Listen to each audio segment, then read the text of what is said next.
Tani është vështirë të bësh një analizë gjithëpërfshirëse, shtëruese e lirë, sepse protesta është një ngjarje në zhvillim.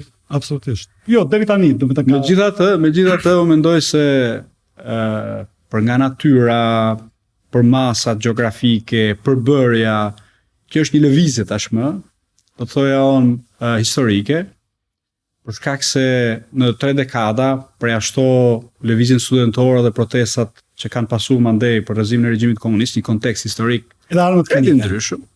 Shiko, armët kimike dhe protestat studentëve ishin të rëndësishme, ishin interesante, ishin organike, siç është kjo protestë.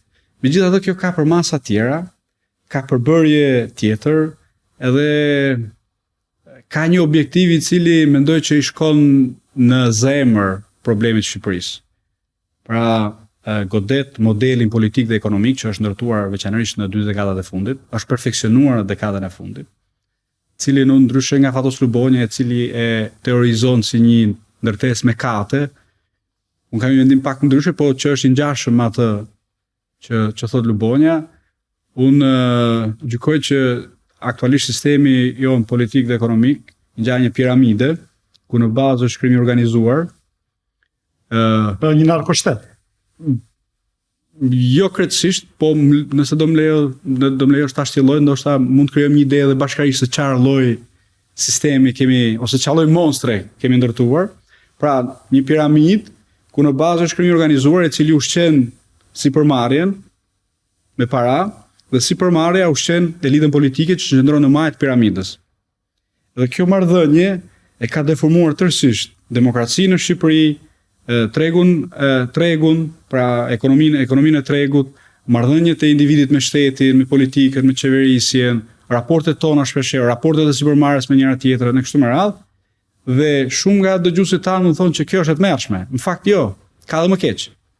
Sepse rastet e tjera në Amerikën Latine kanë treguar që kjo piramida mund të kthehet përmbys.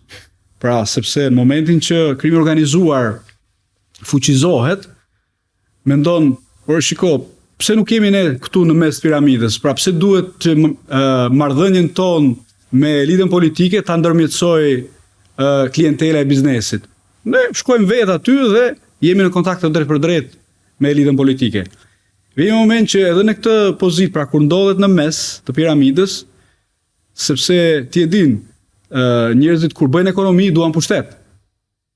Ata shumë thjesht mund të thonë, shiko, mendoj që këta po e bëjnë shumë keq, pra do të jemi ne këtu në krye fare, e kupton? Ta drejtojmë ne këtë punë. Edhe piramida mund të përmbyset. Pra ne mund të shkojmë edhe më keq se sa kjo është një pjesë shumë interesante në fakt. Faleminderit që sollët dhe ndat me ne, por të bëj avokatin e djallit tani edhe pra ju keni ndërmjet ti konstrukti teorik mundoni të shpjegoni ekonominë shqiptare, sistemi politik e tjera me radhë.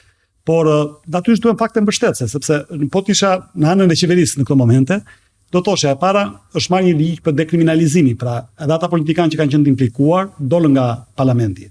Një.